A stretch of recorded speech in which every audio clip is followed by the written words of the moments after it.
Hi hello ನಮಸ್ತೆ question mark YouTube ಚಾನಲ್ಗೆ ಆತ್ಮೀಯವಾದಂತಹ ಸ್ವಾಗತ.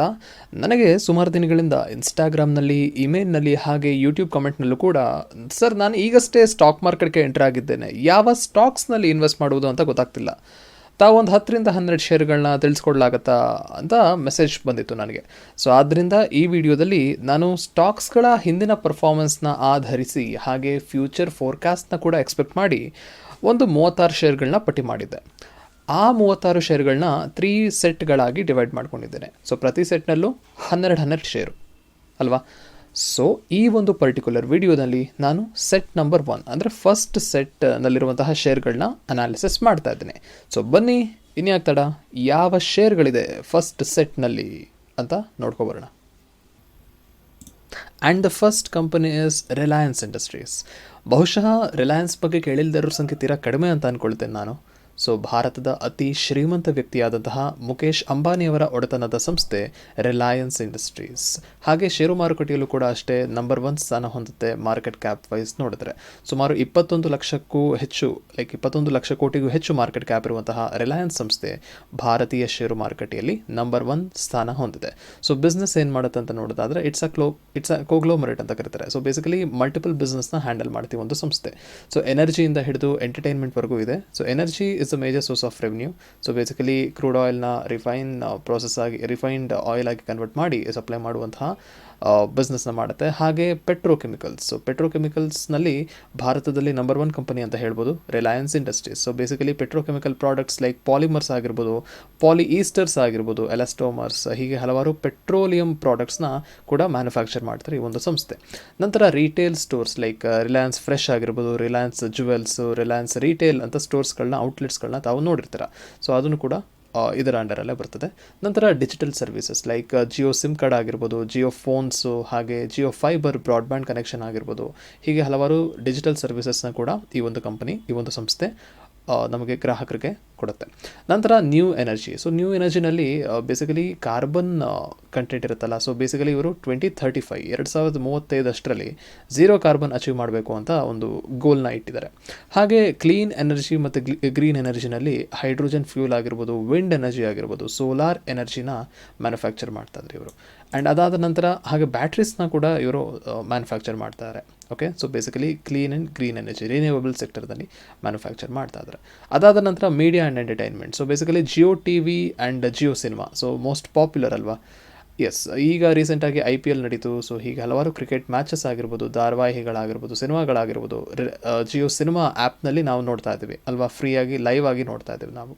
ಸೊ ಹಿಂದೆ ಎಲ್ಲ ಸಬ್ಸ್ಕ್ರಿಪ್ಷನ್ ಕೊಟ್ಟು ತೊಗೊಳ್ತಾ ಇದ್ವಿ. ಈಗ ಲೈವ್ ಆಗಿ ವೀಕ್ಷಿಸುವಂತಹ ಒಂದು ಪ್ರಯತ್ನ ಇವರ ಒಂದು ಕಡೆಯಿಂದ ನಡೀತಾ ಇದೆ ಅಲ್ವಾ. ಸೊ ಲೈವ್ ಆಗಿ IPLನ ನಾವು ನೋಡಿದ್ವಿ ಲಾಸ್ಟ್ ಟೈಮ್.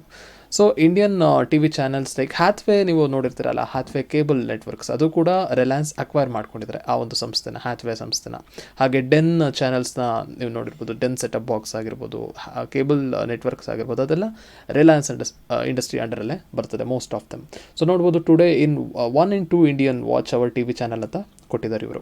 ನಂತರ 40% of the internet users in India access our websites and apps every month ಅಂತ ಒಂದು ಸೇಯಿಂಗ್ಸ್ ಇಲ್ಲಿ ಕೊಟ್ಟಿದ್ದಾರೆ. ಇನ್ಫಾರ್ಮೇಷನ್ನ ಇವರು ತಮ್ಮ ವೆಬ್ಸೈಟ್ನಲ್ಲಿ ಪ್ರಕಟ ಮಾಡಿದ್ದಾರೆ. ಆ್ಯಂಡ್ ಅದಾದ ನಂತರ ನೆಕ್ಸ್ಟ್ ಕಂಪನಿ ಯಾವುದಪ್ಪ ಅಂತ ನೋಡೋದಾದರೆ SBI. So state bank of India, it's one of the largest public sector bank ಅಂತ ಕರಿಬೋದು. ಸುಮಾರು 200 ವರ್ಷಗಳ ಇತಿಹಾಸ ಈ ಒಂದು ಬ್ಯಾಂಕ್ಗಿದೆ. ಸೊ ಒಳ್ಳೆ ಪರ್ಫಾರ್ಮೆನ್ಸ್ ಕೊಡ್ತಾ ಇದೆ. ರೀಸೆಂಟ್ ಆಗಿರ್ಬೋದು, 1 ವರ್ಷದಲ್ಲಿ ಆಗಿರ್ಬೋದು, 5 years ಆಗಿರ್ಬೋದು, maximum performance. So banking stocks ಅಂದಮೇಲೆ ವೊಲಟ್ಯಾಲಿಟಿ ಇದ್ದೇ ಇರುತ್ತೆ. ಬಟ್ ಈ ಒಂದು ಬ್ಯಾಂಕು ಲಾರ್ಜ್ ಲಾಂಗ್ ಟರ್ಮ್ ನೋಡೋದಾದರೆ ಒಳ್ಳೆ ಬಿಹೇವಿಯರ್ ಕೊಟ್ಟಿದೆ ಅಂತಲೇ ಹೇಳ್ಬೋದು ಚಾರ್ಟ್ ಪ್ಯಾಟರ್ನ್ ವೈಸ್. ಸೊ ನೋಡ್ಬೋದು, ಚಾರ್ಟ್ ಪ್ಯಾಟರ್ನ್ ತೋರಿಸ್ತೀನಿ ಇವಾಗ. So chart pattern wise maximum chart pattern ತುಂಬ ಚೆನ್ನಾಗಿದೆ ಅಂತಲೇ ಕನ್ಸಿಡರ್ ಮಾಡ್ಕೋಬೋದು ನಾವು. ಅಲ್ಲಲ್ಲಿ ವೊಲಟ್ಯಾಲಿಟಿ ಇದೆ ನೋಡ್ಬೋದು, ವೊಲಟ್ಯಾಲಿಟಿ ಇದ್ದೇ ಇರುತ್ತೆ ಬ್ಯಾಂಕಿಂಗ್ ಸ್ಟಾಕ್ಸ್ ಅಂದಮೇಲೆ ಅಲ್ವಾ. So it depends on the rates, RBI ಒಂದು ನಿರ್ಧಾರ ಅಥವಾ ಫೆಡ್ರಲ್ ಬ್ಯಾಂಕ್ನ ನಿರ್ಧಾರ. ಸೊ ಅದ್ರ ಮೇಲೆ ಡಿಸೈಡ್ ಆಗುತ್ತೆ. So but long term wise ನೋಡೋದಾದರೆ SBI ಒಳ್ಳೆ ಪರ್ಫಾರ್ಮೆನ್ಸ್ ಕೊಟ್ಟಿದೆ ಅಂತಲೇ ಹೇಳ್ಬೋದು. ನಂತರ ನೆಕ್ಸ್ಟ್ ಕಂಪನಿ ಯಾವುದಪ್ಪ ಅಂತ ನೋಡೋದಾದರೆ HAL. ಸೊ ರೀಸೆಂಟಾಗಿ ಲಿಸ್ಟ್ ಆದಂತಹ ಕಂಪನಿ 2018ನಲ್ಲಿ ಹಿಂದೂಸ್ತಾನ್ ಏರೋನಾಟಿಕ್ಸ್ ಲಿಮಿಟೆಡ್ ಅಂತ ಇದರ ಒಂದು full form. So basically defence ಸೆಕ್ಟರ್ನಲ್ಲಿ ವರ್ಕ್ ಮಾಡುವಂತಹ ಕಂಪನಿ. ಸೊ ಹೀಗೆ ಹಲವಾರು ಏರ್ಕ್ರಾಫ್ಟ್ಸ್ನ ಮ್ಯಾನುಫ್ಯಾಕ್ಚರ್ ಮಾಡಿ ಕೊಡುತ್ತೆ ಈ ಒಂದು ಸಂಸ್ಥೆ. ಸೊ ರೀಸೆಂಟಾಗಿ ಒಳ್ಳೆ ಪರ್ಫಾರ್ಮೆನ್ಸ್ ಕೊಡ್ತಾ ಇದೆ. ಲಾಂಗ್ ಟರ್ಮ್ ಚಾರ್ಟ್ ಪ್ಯಾಟರ್ನ್ ಕೂಡ ನೋಡಿದ್ರೆ ಸೊ ಒಳ್ಳೆ ಪರ್ಫಾರ್ಮೆನ್ಸ್ ಅಂತಲೇ ಹೇಳ್ಬೋದು. ಆ್ಯಂಡ್ ಫ್ಯೂಚರಲ್ಲೂ ಕೂಡ ಒಳ್ಳೆ ಪರ್ಫಾರ್ಮೆನ್ಸ್ ಕೊಡುವಂತಹ ಸಾಧ್ಯತೆ ಹೆಚ್ಚಿದೆ. ಬಿಕಾಸ್ ಆಫ್ ಅವರ್ ಲೈಕ್ ನಮ್ಮ ಗೌರ್ಮೆಂಟ್ ಡಿಫೆನ್ಸ್ಗೆ ಅಂತಲೇ ಸುಮಾರು 7 ಲಕ್ಷ ಕೋಟಿಗೂ ಹೆಚ್ಚು ಮೊತ್ತವನ್ನು ಬಜೆಟ್ನಲ್ಲಿ ಡಿಕ್ಲೇರ್ ಮಾಡಿದ್ದಾರಲ್ವ. ಸೊ ಹಾಗಾಗಿ ಈ ಒಂದು ಸಂಸ್ಥೆಗೆ ಅದರ ಒಂದು ಲೈಕ್ ರೆವೆನ್ಯೂ ಹರಿದು ಬರುವಂತಹ ಸಾಧ್ಯತೆ ಹೆಚ್ಚಿದೆ ಅಂತಲೇ ಹೇಳ್ಬೋದು. ನೆಕ್ಸ್ಟ್ ಕಂಪನಿ ಯಾವುದಪ್ಪ ಅಂತ ನೋಡೋದಾದರೆ ಸೀಮೆನ್ಸ್ ಲಿಮಿಟೆಡ್. ಸೊ ಬೇಸಿಕಲಿ ಇದು ಒಂದು ಇಂಡಸ್ಟ್ರಿಯಲ್ ಎಕ್ವಿಪ್ಮೆಂಟ್ಸ್ನ ಮ್ಯಾನುಫ್ಯಾಕ್ಚರ್ ಮಾಡಿ ಕೊಡುತ್ತೆ, ಆಟೋಮೇಷನ್ ಮಾಡಿ. ಸೊ ಬೇಸಿಕಲಿ ಇಂಡಸ್ಟ್ರಿಯಲ್ ಎಕ್ವಿಪ್ಮೆಂಟ್ಸ್ಗೆಲ್ಲ ಇಂಟರ್ನೆಟ್ IoT ಸರ್ವಿಸಸ್ನ ಪ್ರೊವೈಡ್ ಮಾಡುತ್ತೆ. ಹಾಗೆ ಎನರ್ಜಿ ಸೆಗ್ಮೆಂಟ್ನಲ್ಲೂ ಕೂಡ ಕೆಲಸ ಮಾಡುತ್ತೆ ಸೈಮನ್ಸ್ ಕಂಪನಿ. ಆ್ಯಂಡ್ ಫೈನಾನ್ಷಿಯಲ್ ಕೂಡ ನೋಡ್ಕೊಳ್ಳುತ್ತೆ, ಫೈನಾನ್ಸ್ ಕೂಡ ಮಾಡುತ್ತೆ. ಆ್ಯಂಡ್ ಬೇಸಿಕಲಿ ಎನರ್ಜಿ ರೀಸೆಂಟಾಗಿ ಗಮೆಜಾ ಅನ್ನುವಂತಹ ಎನರ್ಜಿ ಲೈಕ್ ವಿಂಡ್ ಎನರ್ಜಿ ತಯಾರು ಮಾಡುವಂತಹ ಕಂಪನಿನ ಅಕ್ವೈರ್ ಮಾಡ್ಕೊಂಡಿದೆ ಸೀಮೆನ್ಸ್ ಲಿಮಿಟೆಡ್. ಸೊ ಹೀಗೆ ವಿಂಡ್ ಎನರ್ಜಿ ರಿನ್ಯೂವಬಲ್ ಎನರ್ಜಿ ಸೆಗ್ಮೆಂಟ್ಗೂ ಕೂಡ ಈ ಒಂದು ಸಂಸ್ಥೆ ಎಂಟರ್ ಆಗಿದೆ. ಸೊ ಲಾಸ್ಟ್ ಇಯರ್ ಪ್ಯಾಟರ್ನ್ ನೋಡೋದಾದರೆ ಒಳ್ಳೆ ಪರ್ಫಾರ್ಮೆನ್ಸ್ ಕೊಟ್ಟಿದೆ ಅಂತಲೇ ಹೇಳ್ಬೋದು. ನೋಡ್ಬೋದು 3700 ಇತ್ತು ಲಾಸ್ಟ್ ಇಯರು, ಆ್ಯಂಡ್ ಇವತ್ತು ಸುಮಾರು 7800 ರೇಂಜ್ಗೆ ಹೋಗಿದೆ. ಸೊ ಮ್ಯಾಕ್ಸಿಮಮ್ ಪರ್ಫಾರ್ಮೆನ್ಸ್ ಕೂಡ ಅದ್ಭುತವಾಗಿದೆ ಅಂತಲೇ ಹೇಳ್ಬೋದು ಈ ಒಂದು ಸಂಸ್ಥೆದು. ಆ್ಯಂಡ್ ಒಳ್ಳೆ ಪರ್ಫಾರ್ಮೆನ್ಸ್ ನೆಕ್ಸ್ಟ್ ಲಾಂಗ್ ಟರ್ಮ್ಗೂ ಕೂಡ ಎಕ್ಸ್ಪೆಕ್ಟ್ ಮಾಡ್ಬೋದು ನಾವು. The next company is Tata power. So Tata power ಎಲ್ಲರೂ ಕೇಳಿರ್ತೀರಾ ಅಂತ ಅಂದ್ಕೊಳ್ತೀನಿ. ಸೊ ಇದೊಂದು ಎನರ್ಜಿ ಸೆಕ್ಟರ್ನಲ್ಲಿ ಬರುವಂತಹ ಕಂಪನಿ. ಸೊ ರೀಸೆಂಟಾಗಿ ಸೂರ್ಯ ಉಜ್ವಲ ಯೋಜನಾ ಅಂತ ಬಂತಲ್ಲ, ಸೊ ಮುಫ್ತ್ ಬಿಜ್ಲಿ ಯೋಜನಾ ಅಂತ ಹೇಳಿ. ಸೊ ಅದರಲ್ಲಿ ಗೌರ್ಮೆಂಟ್ ಆಫ್ ಇಂಡಿಯಾ ಜೊತೆ ಟೈಅಪ್ ಆಗಿದೆ. ಆ್ಯಂಡ್ ಹಾಗೆ 2025 ಅಷ್ಟರಲ್ಲಿ ಹಲವಾರು ಲೈಕ್ ಈ ಎನರ್ಜಿ ಲೈಕ್ EV ಸ್ಟೇಷನ್ಸ್ಗಳನ್ನ ಎಸ್ಟಾಬ್ಲಿಷ್ ಮಾಡೋದಾಗಿ ಒಂದು ಗೋಲ್ನ ಇಟ್ಕೊಂಡಿದ್ದಾರೆ. ಆ್ಯಂಡ್ ರಿನ್ಯೂವಬಲ್ ಎನರ್ಜಿಗೆ ಜಾಸ್ತಿ ಒತ್ತನ್ನು ಕೊಡ್ತಾ ಇದ್ದಾರೆ ಇವರು ಈ ಒಂದು ಸಂಸ್ಥೆ Tata power. And long term chart pattern ನೋಡೋದಾದರೆ ಒಳ್ಳೆ ಹೆಲ್ತಿ ಚಾರ್ಟ್ ಪ್ಯಾಟರ್ನ್ ಅಂತ ಹೇಳ್ಬೋದು ನಾವು. ಅಲ್ಲಲ್ಲಿ ವೊಲಟಾಲಿಟಿ ಇದೆ ನೋಡ್ಬೋದು, ಇಲ್ಲೂ ಕೂಡ ವೊಲಟಾಲಿಟಿ ಇದೆ ಡಿಸೆಂಬರ್ 2007-8ನಲ್ಲಿ. ಸೊ ಹಾಗೆ ಲೈಕ್ ಅಲ್ಲಿಂದ ಅಂಡರ್ ಪರ್ಫಾರ್ಮೆನ್ಸಲ್ಲಿ ಇತ್ತು. ಸೊ ಬಟ್ 2020ಇಂದ ಒಳ್ಳೆ ಗ್ರೋತ್ ಕಂಡಿದೆ ಅಂತಲೇ ಹೇಳ್ಬೋದು. ಆ್ಯಂಡ್ ಫ್ಯೂಚರಲ್ಲೂ ಕೂಡ ರಿನ್ಯೂವಬಲ್ ಸೆಕ್ಟರ್ಗೆ ಜಾಸ್ತಿ ಒತ್ತು ಕೊಡ್ತಾ ಇರೋದ್ರಿಂದ ಈ ಒಂದು ಸಂಸ್ಥೆ ಮೇಲ್ ಬರುವಂತಹ ಚಾನ್ಸಸ್ ಜಾಸ್ತಿ ಇದೆ. The next company is RVNL. So ಒಳ್ಳೆ ಹಾಟ್ ಸ್ಟಾಕ್ ಅಂತಲೇ ಹೇಳ್ಬೋದು. ಸುಮಾರು 2 ವರ್ಷದಿಂದ 30 ರೂಪಾಯಿನಲ್ಲಿ ಟ್ರೇಡ್ ಆಗ್ತಿತ್ತು. ಸೊ ಈಗ ಒಳ್ಳೊಳ್ಳೆ ಟೆಂಡರ್ಗಳನ್ನ ತೊಗೊಳ್ತಾ ಇದೆ, ಲೋಯೆಸ್ಟ್ ಬಿಡರ್ ಆಗಿ ಒಂದು ನೇಮಕ ಆಗ್ತದೆ, ಲೈಕ್ ಟೆಂಡರ್ಗಳನ್ನ ಅಕ್ವೈರ್ ಮಾಡ್ಕೊತಿದೆ ಒಂದು ಸಂಸ್ಥೆ. ಸೊ ಬೇಸಿಕಲಿ ರೈಲ್ವೇಸ್ ಇನ್ಫ್ರಾಸ್ಟ್ರಕ್ಚರ್ನ ಡೆವಲಪ್ ಮಾಡುವಂತಹ ಸಂಸ್ಥೆ RVNL. ಇದೊಂದು government organisation. SBI was a government organisation, HAL ಕೂಡ ಗೌರ್ಮೆಂಟು, ಹಾಗೆ RVNL ಕೂಡ ಗೌರ್ಮೆಂಟ್ ಸೆಕ್ಟರ್ ಅಂಡರಲ್ಲಿ ಬರುವಂತಹ ಒಂದು ಸಂಸ್ಥೆ ಅಂತ ಹೇಳ್ಬೋದು. ಸೊ ಇದರ ಒಂದು ಚಾರ್ಟ್ ಪ್ಯಾಟರ್ನ್ ನೋಡೋದಾದರೆ ರೀಸೆಂಟಾಗಿ 1 ವರ್ಷದಲ್ಲಿ ಒಳ್ಳೆ ಪರ್ಫಾರ್ಮೆನ್ಸ್ ಕೊಟ್ಟಿದೆ. ಆ್ಯಂಡ್ ಲಾಂಗ್ ಟರ್ಮು ಕೂಡ ರೀಸೆಂಟಾಗಿ ಲಿಸ್ಟ್ ಆದಂತಹ ಕಂಪನಿ.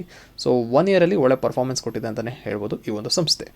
ನಂತರ ನೆಕ್ಸ್ಟು ಟಾರೆಂಟ್ ಫಾರ್ಮಾಸ್ಯೂಟಿಕಲ್ಸ್. ಸೊ ಇದೊಂದು ಫಾರ್ಮಾಸ್ಯೂಟಿಕಲ್ ಕಂಪನಿ. ಸೊ ಒಳ್ಳೆ ಪರ್ಫಾರ್ಮೆನ್ಸ್ ಕೊಡ್ತಾ ಇದೆ ರೀಸೆಂಟಾಗಿ, ಅಥವಾ ಲಾಂಗ್ ಟರ್ಮ್ ಚಾರ್ಟ್ ಪ್ಯಾಟರ್ನ್ ನೋಡಿದ್ರೆ ಒಳ್ಳೆ ಪರ್ಫಾರ್ಮೆನ್ಸ್ ಇದೆ ಅಂತಲೇ ಹೇಳ್ಬೋದು ಈ ಒಂದು ಸಂಸ್ಥೆದು. ಸೊ ನೋಡ್ಬೋದು 1 ಇಯರಲ್ಲಿ 1911 ಇತ್ತು ಲಾಸ್ಟ್ ಇಯರು, ಆ್ಯಂಡ್ ಈ ಒಂದು ವರ್ಷದಲ್ಲಿ 2870ಗೆ ಇನ್ಕ್ರೀಸ್ ಆಗಿದೆ. ಆ್ಯಂಡ್ ಮ್ಯಾಕ್ಸಿಮಮ್ ಪರ್ಫಾರ್ಮೆನ್ಸ್ ಕೂಡ ಒಳ್ಳೆ ಹೆಲ್ತಿ ಆಗಿದೆ ಅಂತಲೇ ಹೇಳ್ಬೋದು. ಸುಮಾರು 2005ರಿಂದ ಇದೆ ಲಿಸ್ಟ್ ಆಗಿದೆ ಕಂಪನಿ. ಸೊ ನೋಡ್ಬೋದು maximum long term chart pattern ತುಂಬ ಚೆನ್ನಾಗಿದೆ. ಆ್ಯಂಡ್ ಫ್ಯೂಚರಲ್ಲೂ ಕೂಡ ಫಾರ್ಮಾಸ್ಯೂಟಿಕಲ್ ಬೇಡಿಕೆ ಇರೋದ್ರಿಂದ ಈ ಒಂದು ಸಂಸ್ಥೆ ಬೆಳೆಯುವಂತಹ ಚಾನ್ಸಸ್ ತುಂಬ. And the next company is Colgate Palmolive ಅಂತ ಹೇಳಿ. ಸೊ ಕೋಲ್ಗೇಟ್ ಬ್ರ್ಯಾಂಡ್ ಎಲ್ರಿಗೂ ಗೊತ್ತಿರುತ್ತೆ. ಸೊ ಓರಲ್ ಹೈಜೀನ್ ಸೆಕ್ಟರ್ನಲ್ಲಿ ವರ್ಕ್ ಮಾಡುವಂತಹ company. Basically FMCG fast moving consumer goods ಅಂಡರಲ್ಲಿ ಈ ಒಂದು ಸಂಸ್ಥೆ ಬರ್ತದೆ. ಸೊ ಬೇಸಿಕಲಿ ಏನು products? So basically tooth paste, tooth brush. ರೀಸೆಂಟಾಗಿ ಒಂದು ಇಂಡಿವಿಜುವಲ್ ವಿಡಿಯೋ ಕೂಡ ಮಾಡಿದೆ ಇದ್ರ ಬಗ್ಗೆ. ಸೊ ನೀವು ಕೂಡ ಹೋಗಿ ನೋಡ್ಬೋದು ಅದನ್ನು. ಸೊ ಡೀಟೇಲ್ಡ್ ಅನಾಲಿಸಿಸ್ ಬೇಕು ಅಂದರೆ. ಸೊ ಇದರ ಒಂದು ಚಾರ್ಟ್ ಪ್ಯಾಟರ್ನ್ ಹೇಗಿದೆ ಅಂತ ಚೆಕ್ ಮಾಡಿದ್ರೆ, so long term chart pattern ಒಳ್ಳೆ ಹೆಲ್ತಿ ಆಗಿದೆ. ಸೊ ನಾನು ಯಾಕೆ ಲಾಂಗ್ ಟರ್ಮ್ಗೆ ತೊಗೊಂಡಿದ್ದೀನಿ ಅಂದರೆ ಬೇಸಿಕಲಿ ಓರಲ್ ಹೈಜೀನ್ ಇಂಪ್ರೂವ್ ಆಗ್ತದೆ. ಸೊ ಬೇಸಿಕಲಿ ರೂರಲ್ ಸೈಡಲ್ಲಿ ಜಾಸ್ತಿ ಬಳಸ್ತಾ ಇರಲಿಲ್ಲ, ಬಟ್ ಈಗೀಗ ಸೊ ಜಾಸ್ತಿ ಟೂತ್ ಪೇಸ್ಟ್ ಬಳಸುವಂತಹ ಒಂದು ಇಂಪ್ರೂವ್ಮೆಂಟ್ ಆಗಿದೆ ಅಂತಲೇ ಹೇಳ್ಬೋದು ರೂರಲ್ ಸೈಡ್ನಲ್ಲೂ ಕೂಡ. ಸೊ ಹೀಗೆ market share more than 50% market share ಇದೆ. ಸೊ ಪೆಪ್ಸೋಡೆಂಟ್ ಇರಲಿ, ಪತಾಂಜಲಿ ಬರಲಿ, ಸೊ 50%ಗಿಂತ ಹೆಚ್ಚು ಮಾರ್ಕೆಟ್ ಶೇರ್ ಇರುವಂಥ ಸಂಸ್ಥೆ ಯಾವುದು ಅಂದರೆ ಕೋಲ್ಗೇಟ್ ಅಂತ ಹೇಳ್ಬೋದು. ಸೊ ಹಾಗಾಗಿ ಲಾಂಗ್ ಟರ್ಮ್ಗೆ ನಾನು ಈ ಒಂದು ಸಂಸ್ಥೆನ ಪ್ರಿಫರ್ ಮಾಡ್ತೇನೆ ಇದೆ. ಆ್ಯಂಡ್ ದ ನೆಕ್ಸ್ಟ್ ಕಂಪನಿ ಯಾವುದಪ್ಪ ಅಂತ ನೋಡೋದಾದರೆ KPIT ಟೆಕ್ನಾಲಜಿ. ಸೊ ಬೇಸಿಕಲಿ ಇದು ಗಾಡಿಗಳಿಗೆ ವೆಹಿಕಲ್ಸ್ಗಳಿಗೆ ಸಾಫ್ಟ್ವೇರ್ ಸೊಲ್ಯೂಷನ್ಸ್ನ ಪ್ರೊವೈಡ್ ಮಾಡುತ್ತೆ. ಲೈಕ್ ಬ್ಲೂಟೂತ್ ಆಗಿರ್ಬೋದು, ಇದು ಡ್ರೈವರ್ಲೆಸ್ ವೆಹಿಕಲ್ಸ್ಗಳಿಗೆ like basically connected Bluetooth connectivity ಒದಗಿಸ್ಕೊಡುವಂತಹ ಒಂದು ಸಂಸ್ಥೆ ಆಗಿದೆ KPIT ಟೆಕ್ನಾಲಜಿ. ಸೊ ಸಾಫ್ಟ್ವೇರ್ ಸೊಲ್ಯೂಷನ್ಸ್ನ ಕೊಡುತ್ತೆ. ಲೈಕ್ ನಾನು ರೀಸೆಂಟಾಗಿ ಒಂದು ಇಂಡಿವಿಜುವಲ್ ವಿಡಿಯೋ ಕೂಡ ಮಾಡಿದ್ದೆ KPIT ಬಗ್ಗೆ. ಸೊ ನೀವು ಅದನ್ನು ಹೋಗಿ ರೆಫರ್ ಮಾಡೋದು ಕಂಪ್ಲೀಟ್ ಅನಾಲಿಸಿಸ್ಗೆ. ಆ್ಯಂಡ್ ನನಗನ್ಸೋ ಪ್ರಕಾರ ಫ್ಯೂಚರಲ್ಲಿ ಒಳ್ಳೆ ಗ್ರೋತ್ ಇದೆ ಅಂತ ಹೇಳ್ಬೋದು ಈ ಒಂದು ಸಂಸ್ಥೆಗೆ. ಸೊ ನೋಡ್ಬೋದು 1 ಇಯರಲ್ಲಿ ಒಳ್ಳೆ ಪರ್ಫಾರ್ಮೆನ್ಸ್ ಕೊಟ್ಟಿದೆ. 1060 ಇತ್ತು, 1000 ರೇಂಜ್ನಲ್ಲಿ ಇತ್ತು, ಆ್ಯಂಡ್ ಈಗ ಸುಮಾರು 1700 ರೇಂಜ್ಗೆ ಹೋಗಿದೆ ಅಂತಲೇ ಹೇಳ್ಬೋದು.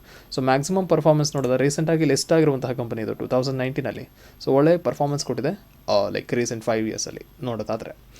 The next company is KEI industries, KEI wires and cables. So ಇದೊಂದು ವೈರ್ಸ್ ಆ್ಯಂಡ್ ಕೇಬಲ್ಸ್ನ ಮ್ಯಾನುಫ್ಯಾಕ್ಚರ್ ಮಾಡುವಂತಹ ಕಂಪನಿ.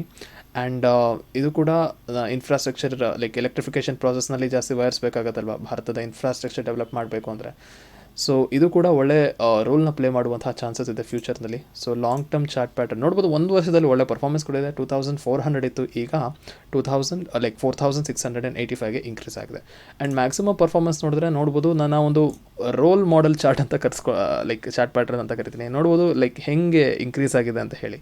ಸೊ ನೋಡ್ಬೋದು ಹಲವಾರು ವರ್ಷಗಳ ಕಾಲ ಏನೂ ಡೆವಲಪ್ಮೆಂಟ್ ಆಗಿರಲಿಲ್ಲ ಈ ಒಂದು ಸಂಸ್ಥೆಯಲ್ಲಿ. ಆ್ಯಂಡ್ ರೀಸೆಂಟಾಗಿ ನೋಡ್ಬೋದು 2017ಇಂದ ಒಳ್ಳೆ ಪರ್ಫಾರ್ಮೆನ್ಸ್ ಕೊಡ್ತಾಯಿದೆ, ಒಳ್ಳೆ ಇಂಕ್ರಿಮೆಂಟಲ್ ಆರ್ಡರಲ್ಲಿದೆ. ಸೊ ಎಲ್ಲೂ ಕೂಡ ಡೌನ್ ಆಗಿಲ್ಲ ರೀಸೆಂಟ್ 5 ಇಯರ್ಸಲ್ಲಿ ಚೆಕ್ ಮಾಡಿದ್ರೆ. ಸೊ ನೋಡ್ಬೋದು ಹೇಗೆ ಪರ್ಫಾರ್ಮೆನ್ಸ್ ಕೊಟ್ಟಿದೆ ಅಂತ ಹೇಳಿ. 5 ಇಯರ್ಸಲ್ಲಿ ಒಳ್ಳೆ ಅಪ್ ಟ್ರೆಂಡ್ನಲ್ಲೇ ಇದೆ ಅಂತಲೇ ಹೇಳ್ಬೋದು ಈ ಒಂದು ಸಂಸ್ಥೆ. ಆ್ಯಂಡ್ ಫ್ಯೂಚರಲ್ಲೂ ಕೂಡ ಒಳ್ಳೆ ಅಪ್ ಟ್ರೆಂಡ್ ಆಗುವಂತಹ ಚಾನ್ಸಸ್ ಇದೆ. ಸೊ ಕ್ವಾರ್ಟರ್ಲಿ ಪರ್ಫಾರ್ಮೆನ್ಸ್ ಇನ್ಕ್ರೀಸ್ ಆಗ್ತಾನೆ ಹೋಗ್ತಾ ಇದೆ, ಎಲ್ಲೂ ಡಿಕ್ರೀಸ್ ಆಗ್ತಿಲ್ಲ.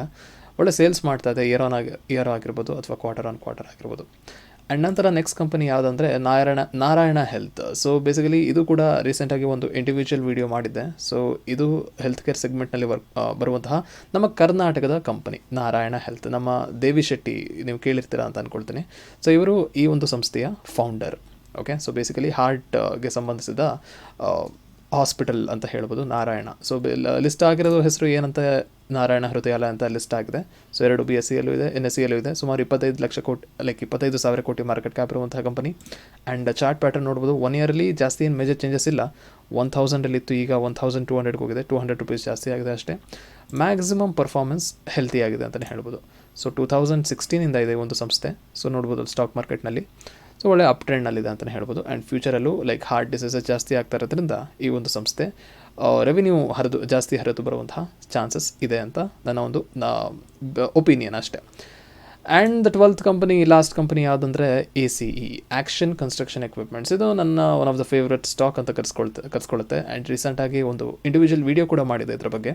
ಸೊ ಬೇಸಿಕಲಿ ಏನು ಮಾಡೋದು ಕಂಪನಿ ಅಂತ ನೋಡೋದಾದರೆ, ಕಂಪನಿ ವೆಬ್ಸೈಟ್ ಓಪನ್ ಮಾಡ್ಕೊಂಡಿದ್ದೀನಿ. ಸೊ ಬೇಸಿಕಲಿ ಇದು ಕ್ರೇನ್ಸ್ ಹಾಗೆ ಬುಲ್ಡೋಸರ್ಸ್, ಸೊ ಹೆವಿ ವೆಯ್ಟ್ ಮೆಷಿನ್ಸ್ನ ಲೈಕ್ ವೆಹಿಕಲ್ಸ್ನ ಮ್ಯಾನುಫ್ಯಾಕ್ಚರ್ ಮಾಡುವಂತಹ ಸಂಸ್ಥೆ ಆ್ಯಕ್ಷನ್ ಕನ್ಸ್ಟ್ರಕ್ಷನ್ ಎಕ್ವಿಪ್ಮೆಂಟ್ಸ್. ಸೊ ಇದು ಕೂಡ ಒಳ್ಳೆ ಹೆಲ್ತಿ ಕ್ವಾರ್ಟರ್ಸ್ನ ರಿಲೀಸ್ ಮಾಡ್ತಾ ಇದೆ ಅಂತಲೇ ಹೇಳ್ಬೋದು. ನೋಡ್ಬೋದು ಕ್ವಾರ್ಟರ್ಲಿ ಪರ್ಫಾರ್ಮೆನ್ಸ್ ಹೆಲ್ತಿ ಆಗಿದೆ, ಕ್ವಾರ್ಟರ್ ಆನ್ ಕ್ವಾರ್ಟರ್ ಆಗಿರ್ಬೋದು, ಇಯರ್ ಆಗಿರ್ಬೋದು. ಆ್ಯಂಡ್ 1 ಇಯರ್ ಪರ್ಫಾರ್ಮೆನ್ಸ್ ಕೂಡ ಅದ್ಭುತವಾಗಿದೆ. 600ನಲ್ಲಿತ್ತು, ಈಗ 1400ನಲ್ಲಿ 500ನಲ್ಲಿ ಟ್ರೇಡ್ ಆಗ್ತಿದೆ ಇವತ್ತಿನ ದಿನ. ಆ್ಯಂಡ್ ಮ್ಯಾಕ್ಸಿಮಮ್ ಪರ್ಫಾರ್ಮೆನ್ಸ್ ಕೂಡ ಹೆಲ್ತಿ ಆಗಿದೆ ಅಂತಲೇ ಹೇಳ್ಬೋದು. ಸೊ ರೀಸೆಂಟಾಗಿ ಇನ್ಫ್ರಾಸ್ಟ್ರಕ್ಚರ್ ಡೆವಲಪ್ಮೆಂಟ್ ಆಗ್ತಾ ಇರೋದ್ರಿಂದ ಈ ಒಂದು ಸಂಸ್ಥೆಯ vehicles which is similar to JCB, so ಈ ಒಂದು ಸಂಸ್ಥೆಯ ವೆಹಿಕಲ್ಸ್ ಕೂಡ ಜಾಸ್ತಿ ಮಾರಾಟ ಆಗ್ತಾ ಇದೆ. ಸೊ ಆದ್ದರಿಂದ ಒಳ್ಳೆ ಪರ್ಫಾರ್ಮೆನ್ಸ್ ಕೊಡ್ತಾ ಇದೆ ಅಂತ ಹೇಳ್ಬೋದು ಈ ಒಂದು ಸಂಸ್ಥೆ. ಸೊ ಇದಾಗಿತ್ತು top 12 stocks for the long. And ಹೋಗೋಕ್ಕಿಂತ ಮುಂಚೆ ಒಂದು ಪ್ರಶ್ನೆ, ಈ 12 ಷೇರುಗಳಲ್ಲಿ ತಮ್ಮ ಬಳಿ ಯಾವ ಷೇರು ಇದೆ ಅನ್ನುವಂತಹ ಮಾಹಿತಿನ ಕಮೆಂಟ್ ಮುಖಾಂತರ ತಿಳಿಸಿ. Thank you.